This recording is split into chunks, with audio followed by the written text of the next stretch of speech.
This edition of Monocle on Saturday was first broadcast on the 28th of September 2024.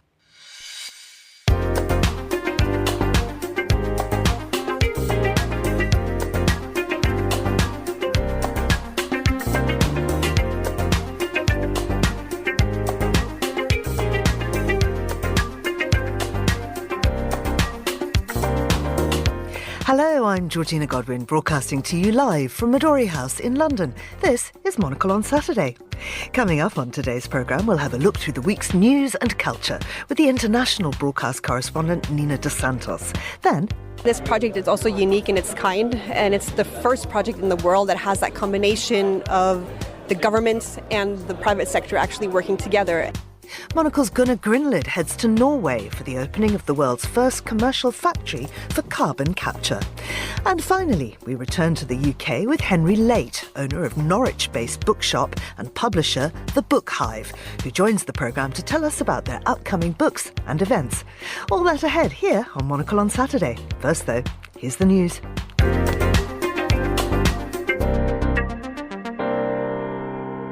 A wave of air raids hit Beirut's southern suburbs before dawn today as Israel stepped up attacks on Hezbollah after a massive strike on the Iran-backed movement's command centre that apparently targeted leader Hassan Nasrallah. Israel's military said that about 10 projectiles had crossed from Lebanon into Israeli territory and that some had been intercepted. Chinese air and naval forces are conducting manoeuvres in a disputed area of the South China Sea, the military said today, hours after the country's top diplomat discussed ways of reducing regional tension with his US counterpart. The news comes after Australia and the Philippines announced their militaries would hold a joint maritime activity with Japan, New Zealand and the United States in the exclusive economic zone of the Philippines.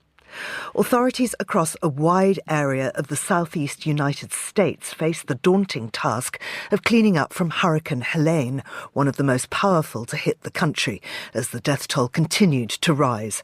At least 43 deaths were reported by late on Friday, and officials feared still more bodies will be discovered across several states. The hurricane, now downgraded to a post-tropical cyclone, continued to produce heavy rains across several states, sparking life-threatening flooding. And Maggie Smith, one of the most acclaimed British actors of her generation, with a career ranging from Shakespeare to Harry Potter and Downton Abbey, has died, aged 89, her family said on Friday.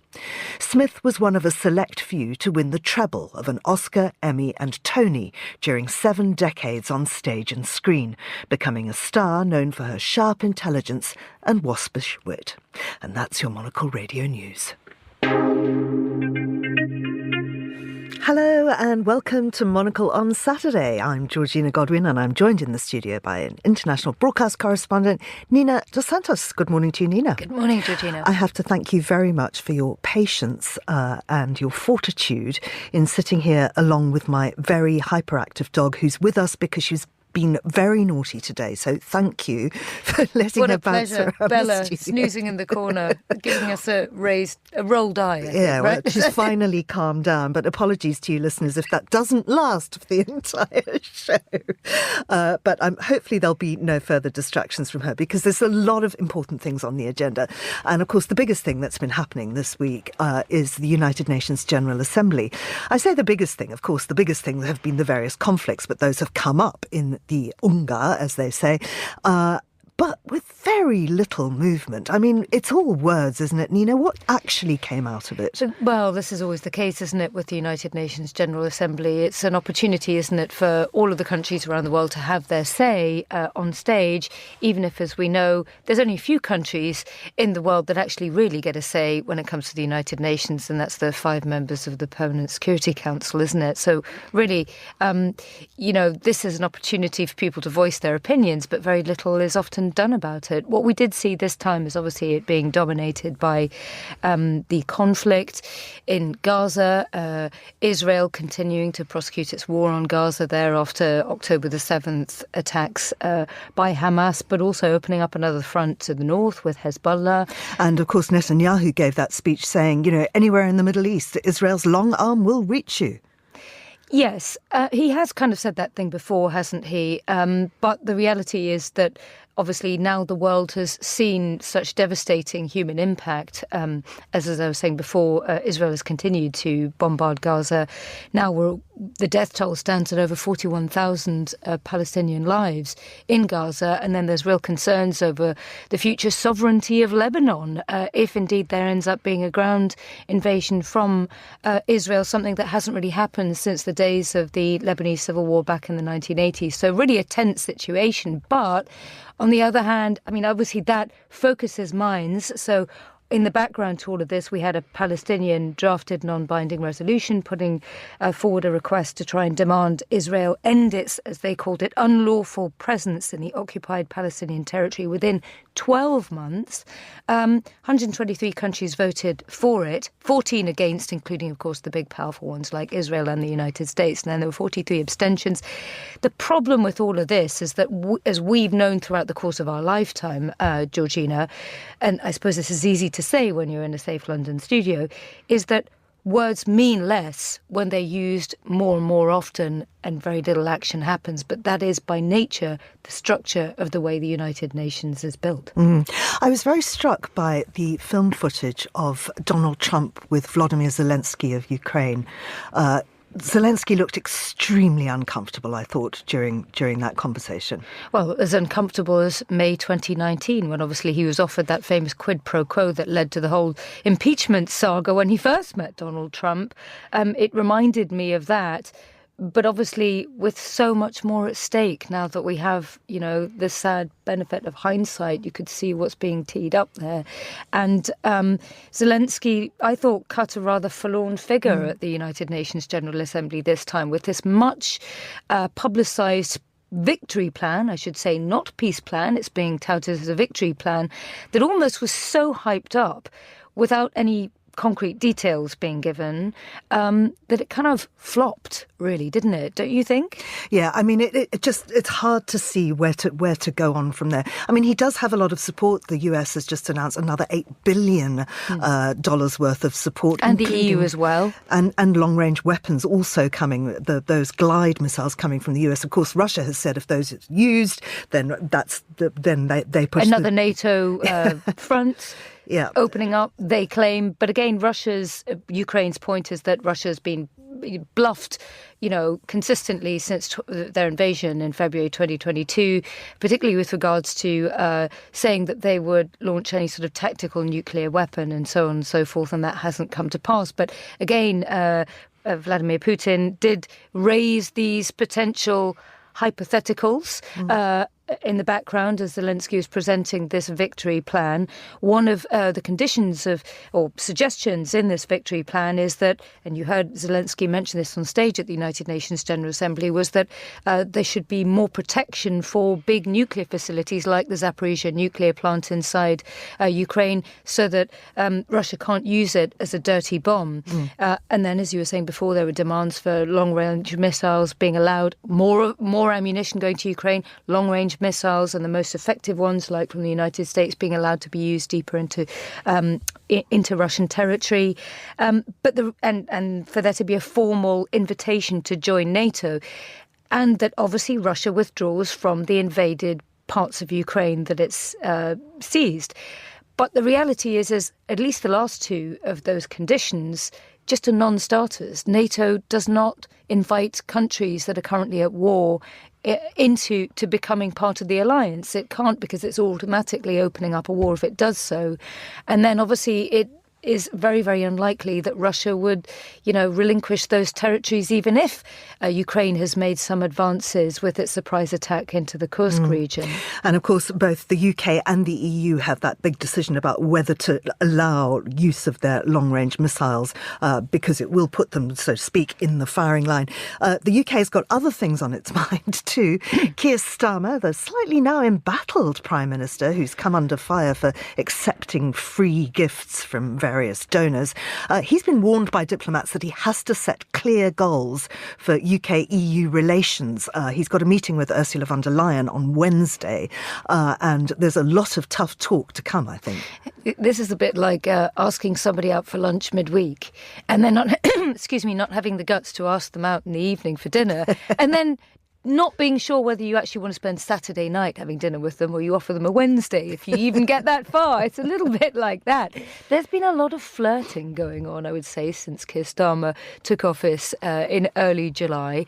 There was a lot of signalling from the Labour Party before that they'd like to, ameliorate relations with the EU. And in places like Paris and Berlin, people are quite keen on hearing exactly what the UK would put on the table, because for people like Ursula von der Leyen, she's just secured a second term at the helm of the EU Commission. She's just unveiled her new cabinet in the last few days.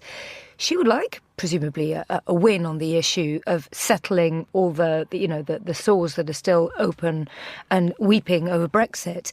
But we know how the EU functions. It's very sort of bureaucratic, and they want to nail down key targets because they've got 27 members who would have to agree on some of this stuff. On the other hand, the UK is still fresh from political change, isn't it? I mean, we've had a previous government over the last 14 years that's very hostile to issues like immigration. The immigration issue is still a very thorny one in the UK. And unfortunately, one of the things that the EU appears to be quite keen on cementing and nailing down with the UK first is this issue of a youth mobility visa scheme. This would allow young people to come to the UK for sort of 12 months or so, perhaps to study, perhaps to work. That would help EU countries sort of with their traditional issues with high youth unemployment.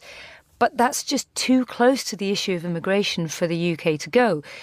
On the other hand, what the UK might want to do is have some bilateral agreements on cooperation of defence and intelligence with big countries like Germany and France at a time like this when everybody's mind is focused on security. So there may be some headway for Keir Starmer to make on the issue of security with Ursula von der Leyen, because her new commission has made that a crucial priority, security and economic prosperity. Rachel Reeves, the Chancellor of the UK, would also like to see trade get better. But I think that's too far along. Because obviously that is, the kind of money side of things that'll come thereafter.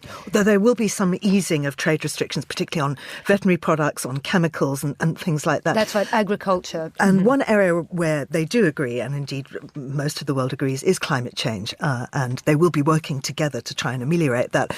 Although it seems that the UK seems to be afraid of droughts, which is ironic given the amount of rain we've had here in the last few days. I don't understand this. I got blown out yesterday morning trying to take my kids to school at 8 in the morning, and it's really depressing, isn't it, when you realise, by the way, Georgina, as an aside, that October's set in and your shoes are still wet from the school run by evening because it's just so rainy.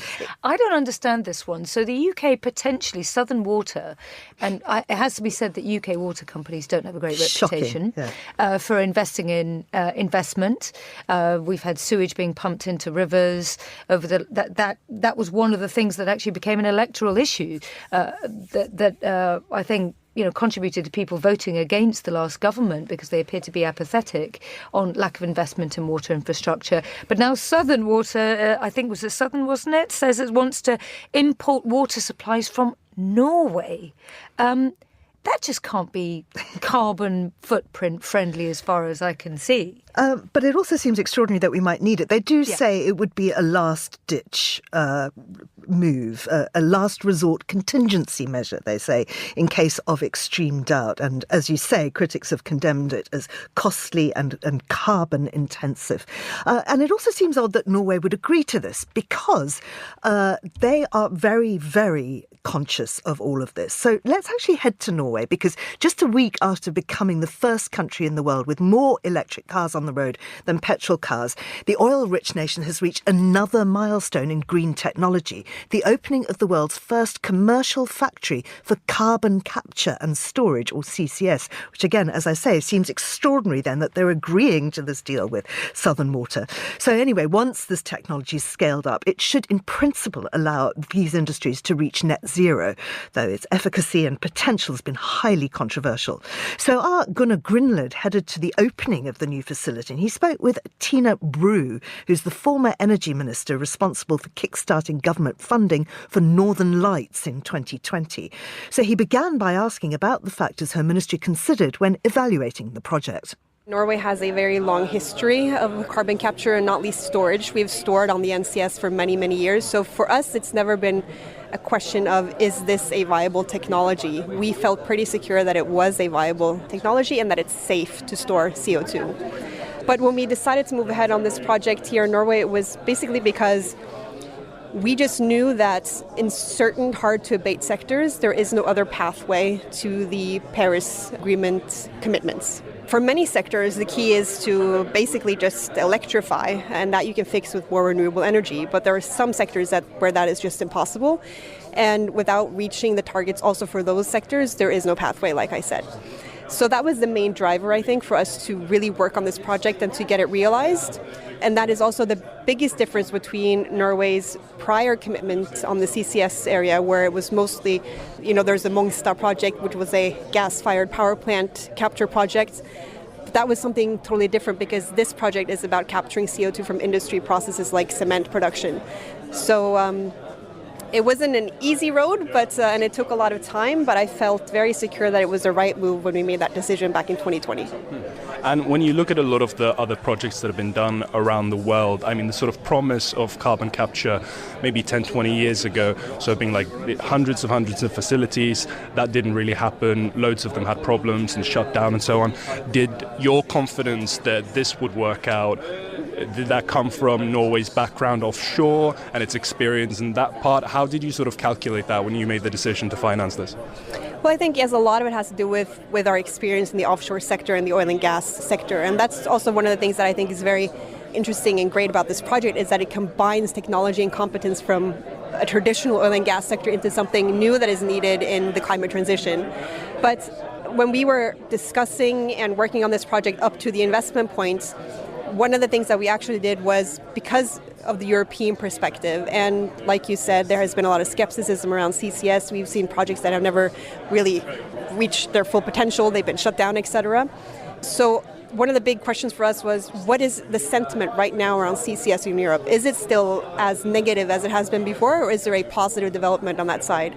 So we actually ordered a special report on this that was part of our decision background making, actually. And it looked at what is the movement on CCS in Europe. Is there a more positive outlook on the policy side? Are more governments now positive than they were before?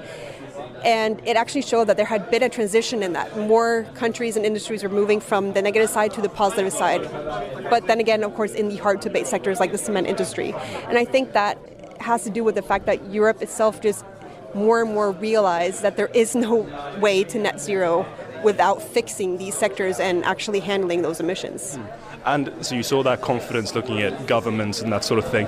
But what about from the commercial sector? Because I suppose that's one of the main things that has also held back CCS in the past, is, are actually companies confident that they should invest in this and that it's not just going to cost them millions and millions and not have any returns? Has that shifted a lot? I mean, this is going to be the world's first commercial CCS plant. How has that changed since you started?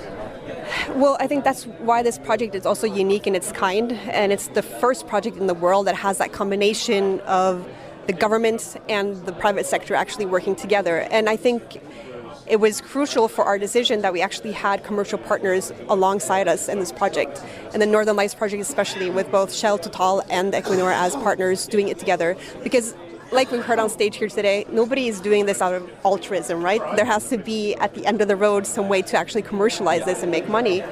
But that doesn't mean that you don't need some support in the first phase of it, in the startup side of it. And that, I think, is a responsibility for governments. It has to do with de-risking the projects so that they, hopefully in the future, when you have the next projects and you scale up the existing projects, they can stand on their own 2 feet. And I think that is also a realization that we're seeing in the EU, especially with the ETS price going up and then eventually the ETS system actually being replaced by something different. There won't be any quotas that you can reach or that you can pay for your emissions on, or it's going to be super expensive. And it's in that business model that the commercial viability is proven, I think.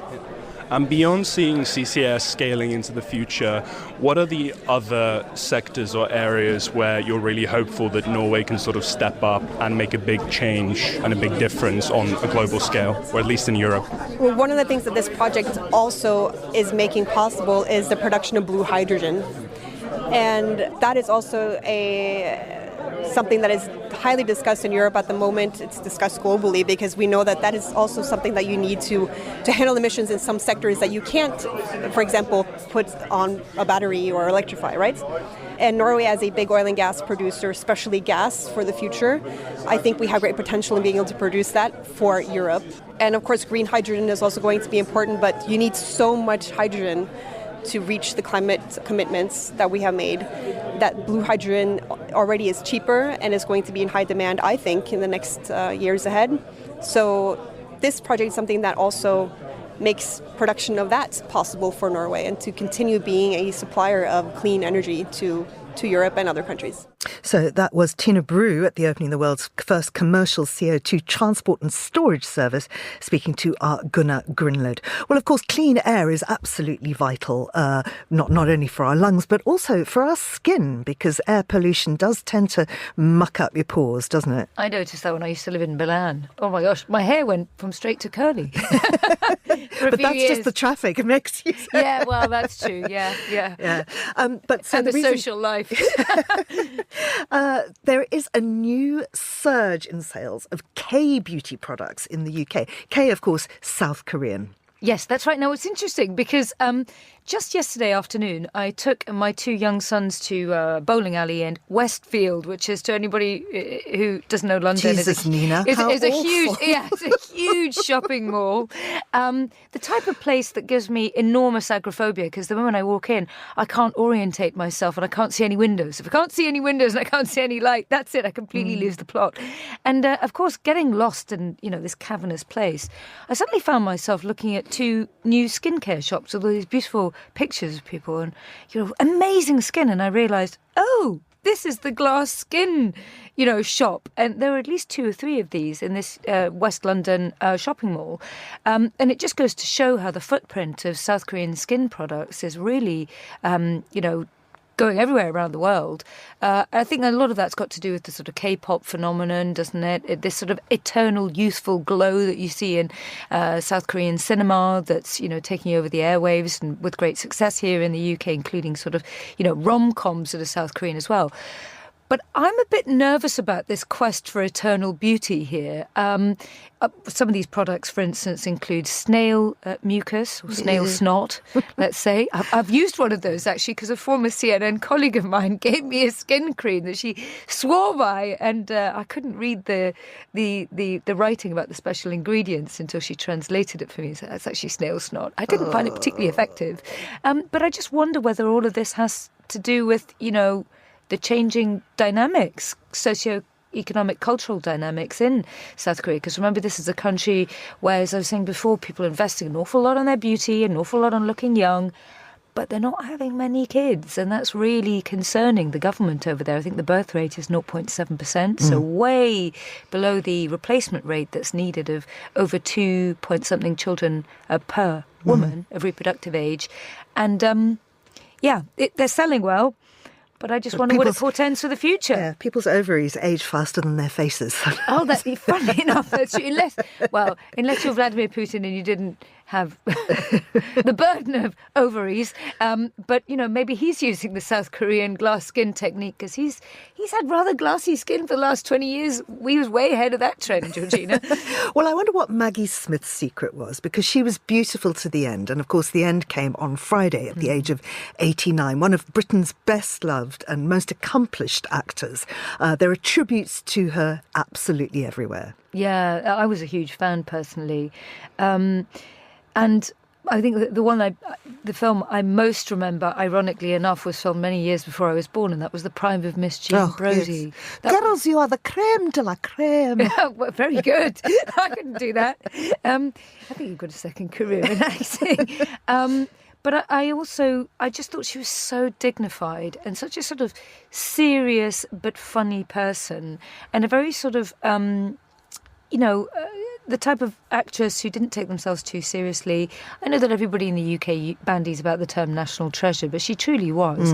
And she was like everybody's sort of austere grandmother with a little bit of a sort of, practical look in her eye, that she wouldn't take any nonsense. And that's kind of waspish humour, which really came out in her character that she played in Bridgerton. Yes, and also Downton Abbey, wasn't she? She kind of saved... Well, what am I saying? I meant Downton Abbey. Well, we're going to talk about Bridgerton in a minute, aren't we? Yeah, Downton Abbey, she, I think, almost saved that series, because for me it was a little bit saccharine, but, that's probably because I'm from the UK, and all of these sort of, period dramas of that era and the sort of big changes that were afoot with, very sort of theatrical music doesn't really do it for me. But then you get the Dowager Maggie Smith, who, says something utterly dramatic and deadpan, and you think, yeah, that really, we've all got a granny who's like that, or an aunt who's like that somewhere, or sometimes a mother who's like that, actually. Or indeed, perhaps are like that ourselves. Well, yeah. Let's talk about Bridgerton, though, because, of course, that very much was a sort of ran in parallel with Downton Abbey. Bridgerton Downton Abbey really showed the way that we love that kind of drama here in the UK, and I think it exports well across the world. So Bridgerton has been this huge success here, to the point where various companies all over the world, but here we're talking particularly about one in America, have decided that they want to create a Bridgerton event. This particular event really didn't go well. Oh my God, no. So apparently all of these young ladies, or ladies it was largely women as far as I can see from the photos. And this is in Detroit, in Michigan. Detroit, yeah, not that many people, has to be said. I'm looking at a photo of people sitting on a rather austere conference floor in sort of full evening gowns. They spent a huge amount of money, nearly, £150, $200 for tickets that, were supposed to be for a lovely gala evening, got all dressed up, and apparently it was not even turkey twizzlers. It was, a couple of chicken wings and a bottle of water, plastic plates, one the orchestra that they were supposed to have a ball to was one lonesome violinist playing in the corner. Although I must admit, she looked great. Everybody looked as though they'd made a real effort, but the dancer was a stripper. The dancing was pole dancer. That was it. It was one lone violinist and a pole dancer. I'd forgotten the most important detail. Thank you for saving me on that. But what made me laugh about this was that the BBC reported it, that it made its way as a story, some sort of forlorn event in Detroit, made its way all around the world for a British news site to pick up on. And I thought that's quite interesting, because it just goes to show how so many of our news companies are getting their news, even if it's the stuff that we're talking about today, from TikTok. Because essentially this was somebody on TikTok moaning about this. But I think it's because it speaks to a broader trend of these sort of thematic productions getting hijacked by side events that are no way related to Bridgerton. This event wasn't. There was a Wonka event in Glasgow that ended up where the police had to be called because people were so disappointed with what they paid. You remember the Fire Island issue where people had, paid to go to the Bahamas, and that was a complete disaster. Complete disaster, yeah. I mean, it's kind of hilarious in a way. Bridgerton, of course, is a series, came out of a series of 8 Regency romance novels written by Julia Quinn. And I'd like to talk about books now, because the Book Hive is an independent bookshop in Norwich. It's known for its eclectic curation, its unique browsing experience, and its artistic presentation. So the way it does that, I believe, and we're going to talk to the man in charge in a moment, is it avoids traditional sections. It allows for a serendipitous discovery of books. It also hosts events, and it has a publishing history. So it launched Galley Beggar Press. They were featured on this very programme back in May, and it has its own imprint now, which we'll talk about in a moment, because joining us is the Book Hive owner, Henry Layte. Henry, hello to you. Hello, morning. Nice to see you. Thank you for joining us. Sorry you had to wait while we blethered on about Maggie Smith and Bridgerton. Oh, not at all. I'm very happy to listen to people blethering on about Maggie Smith. Wasn't she amazing? And so many things that she did that were adaptations from books. Best Exotic Marigold Hotel, which of course came from Debbie Moggart's These Foolish Things. Harry Potter, of course. I mean, so many sort of book crossovers there. Now, tell us about your bookshop. Why is it unique, and why has it won all these awards for Best Indie Bookshop? Well, I'm not quite sure, but that's because I think for 15 years now, which is exactly how long it's been open, I've sort of been doing the same thing over and over, which is almost, it sounds ridiculous, but almost nothing. But, I don't. I've got this very beautiful old building in the centre of Norwich, and I filled it with interesting books. That's almost it. But that thing about having no discernible sections, vaguely, if you wander upstairs, there'll be fiction, and vaguely in the corner over there, there's natural history or whatever.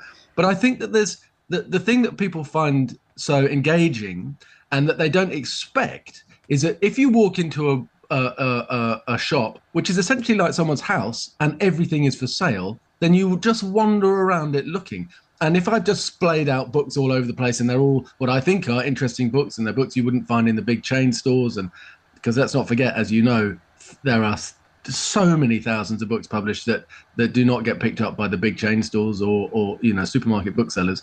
So people come in and think, this is incredible. This is like something I've never seen before. But actually, it's how bookselling always used to be. You just get what's good and you lay it out. And we do make a big virtue of showing everything face out. So there are tables with books lying across them. A bit like I say, going to someone's house. But you can pick anything up you like and you can buy it. And you get that serendipitous, as you said, experience of your mind makes links between what's going on. But actually, the links haven't been made by me or anyone else. It's the absolute antithesis of an algorithm. And so tell me about the publishing side of the business. Well, I have to say I'm not part of Gallibegger anymore. But when I first opened, I met two customers, Sam and Ellie, and the three of us set Gallibegger up together very, very shortly after the shop opened. We all used to lament the fact that we knew so many writers who had great books that never got published. And we thought, let's do something about it. So we set up Gallibegger. And it got very successful very, very quickly. And then I split from them and they carry on running it, as you know, very successfully. And then I set up another publishing house, which is just based in the shop, which continues. So we both publish in Norwich in tandem now, but Gallibegger is now not part of the Book Hive. Mm-hmm. Oh, what do you publish with your new imprint? Oh, well, I mean, it's not new anymore. It was only shortly after, well, it's about 10 years old now, but all sorts of things, novels, we've got lots of award-winning novels, biographies. We've just published two books that have been out of print for a long time, which are memoirs of an amazing crime writer called S.T. Hayman, who's very much forgotten, but she wrote these two spectacular memoirs about growing up in the 1920s, and we've just reissued them. So a whole gamut. The remit for my Propolis books is that I publish what I would sell in the shop, which basically means anything that's good. Tell us about Page Against the Machine. What a fantastic name. Yes, I know. So Joe, who came to work here 7 years ago, he thinks, and he's probably right, that every single good idea should have a pun in it, and if it doesn't have a pun, it's not worth doing. So he got this information from the reading agency about how the problem with people wanting to read is that they are time starved. They want to read, but they're working so much they don't find time to read, and you get this vicious circle where they want to be able to read to relax from work, but they work too much to read. And so we set this thing up, which is just a dedicated hour. Anyone in Norwich can come into the shop. Anyone anywhere can come to the shop, and on a Wednesday night we'll give them wine, a space to read. You don't have to buy a book. You bring your own book. And it's Page Against the Machine. The idea is that nothing happens in that hour except you get to read. And it's been replicated now by shops across the country, and we do an international one every year with UNESCO cities of literature around the world, but we do it weekly in both our shops in Norfolk every week. Now, you've got a book festival coming up, the Mannington Book Bash, from the 4th to the 6th of October. Lots of familiar names in there, including some previous guests on this show. Tiffany Murray with her wonderful book, My Family and Other Rock Stars. Sam Leith with his book about children's writing, The Haunted Wood. And, of course, the fantastic David Nichols with You Are Here. Yeah. So this is the second launching of this, of the outing of this festival. We did one this time last year. And it's up in a private garden up in North Norfolk, and we have one big marquee, 300 seats, and then 12 events back to back from the Friday night to the Sunday evening. And it's finishing off this year with, thinking of Maggie Smith, another great dame of the stage and screen, Dame Harriet Walter, one of our great actors. And she's written this fantastic book about the fact that all of the great Shakespearean women, all of the parts for women, have almost exactly half the lines of the men. So she has written, she says she's taking a great liberty, but she's written what she imagines these women would have gone on to say had Shakespeare given them more lines on the page, basically. It's a fantastic book. But there's a whole host of other people coming, historians, food writers, Ned Palmer, the great writer about cheese. We've got a 300-person cheese tasting, which is going to be a logistical nightmare. But, it's all fun. And if the weather remains as beautiful as it is today, we'll be laughing, I think. I hope. I really hope. Henry Layte, many thanks indeed for coming on. Don't forget that event, the Mannington Book Bash, from the 4th to the 6th of October. And there's you can Google that, you'll find it. And of course, you can pop into his bookshop, the Book Hive, in Norwich at any time. And that's all we've got time for on Monocle on Saturday. Thanks to our producer and studio engineer, Mariella Bevan, as well as Flynn Simons for editing assistance. And of course to my guests, Nina dos Santos, Henry Layte, and my, I have to say, very, very good girl, very well-behaved dog, Bella. Monocle on Saturday returns next weekend. I'm Georgina Godwin. Thank you for listening.